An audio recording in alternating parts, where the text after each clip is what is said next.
Hello everybody, my name is H5, and today the topic of my video will be President Dwight D. Eisenhower. Now, President Dwight D. Eisenhower was born October 14th in 1890 in Denison, Texas. In 1892, his family moved to Abilene, Kansas. Right now we're on our way to Abilene, Kansas to visit his childhood home. Here we are at the Presidential Library and Museum of Dwight D. Eisenhower. First we're gonna go to the Visitor Center. I'm standing right outside of Eisenhower's childhood home. He's lived here since he was 8 till age 18. Inside, right inside the front door, there is, on the left, there is the family room. The Eisenhower children were only allowed in there when they were special guests. Right inside the door on the right is his mother's sewing room. Straight back, after walking through the front doors, is the kitchen. It's a very small house. Upstairs were the bedrooms. There was no heating or plumbing upstairs. There's no plumbing in the house until Eisenhower was 18 years old. They had to use an outhouse. The structure of command during D-Day, the U.S. President, Franklin Delano Roosevelt. For Great Britain, we had Sir Winston Churchill. These are a list of the combined chiefs of staff.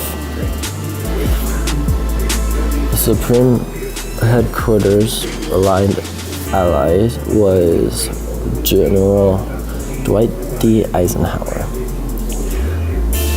The different branches were under control of Senior Air Chief Mallory.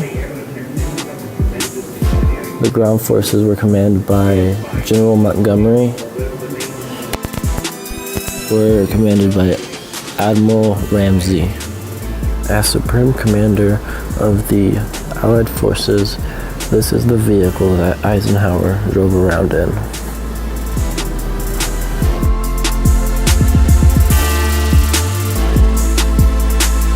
Ike for president, Ike for president, Ike for president, Ike for president. You like Ike, I like Ike, everybody likes Ike for president. Hang out the banner, beat the drum, we'll take Ike to Washington. We don't want John or Dean or Harry, let's do that big job right. Let's get in step with the guy that's hep, get in step with Ike. You like Ike, I like Ike, everybody likes Ike for president. Hang out the banner, beat the drum, we'll take Ike to Washington. We got to get where we are going, travel day and night for president. Let Adelaide go the other way, we'll all go with Ike. You like Ike, I like Ike, everybody likes Ike for president. Hang out the banner, beat the drum, we'll take Ike to Washington, we'll take Ike to Washington. Now is the time for all good Americans to come to the aid of their country. Until the latest of our world conflicts, the United States had no armaments industry. American makers of plowshares could, with time and as required, make swords as well. But we can no longer risk emergency improvisation of national defense. We have been compelled to create a permanent armaments industry of vast proportions. Added to this, 3.5 million men and women are directly engaged in the defense establishment. Now, this conjunction of an immense military establishment and a large arms industry is new in the American experience.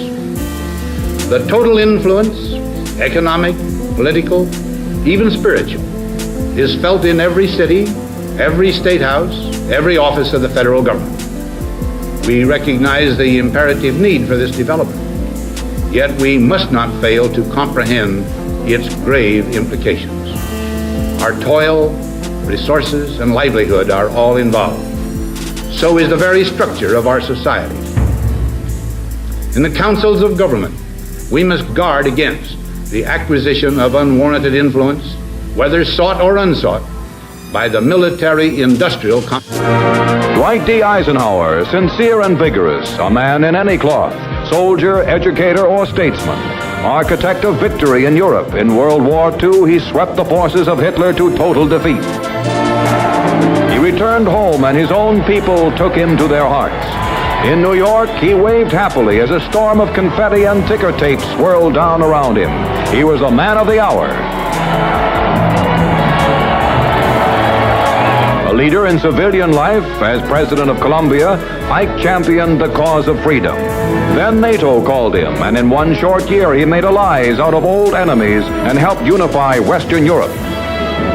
Home again, General Eisenhower engaged in the biggest battle of his career, the battle for the White House, and won an emphatic victory. Dwight David Eisenhower, 33rd President. Another chapter, may it be a bright one, in the glorious and continuing story of America's presidents.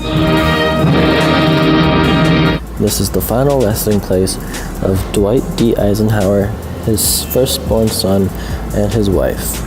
An effective leader is someone who has experience in the field that they are trying to lead people in. They need to be able to be calm under pressure. They have to be confident. They have to have good hands-on experience, and they have to be able to delegate. I think President Dwight D. Eisenhower was an effective leader because the military career, the amount of service that he accumulated is 46 years total. He was able to end the Korean War. He had the prestige to persuade Americans to accept a negotiation of peace and convince the Chinese that failure to reach an agreement would lead to a dire consequence. Eisenhower considered this to be his greatest presidential accomplishment. He balanced the budget not one time, not twice, but 3 times, despite the pressure to do otherwise. He also refused to cut taxes and raise defense spending. His fiscal policy contributed to the prosperity of the 1950s. He sponsored and signed the Federal Highway Act of 1956. This gave birth to America's interstate highway system. Eisenhower worked hard to get the bill passed, and it was his favorite piece of legislation.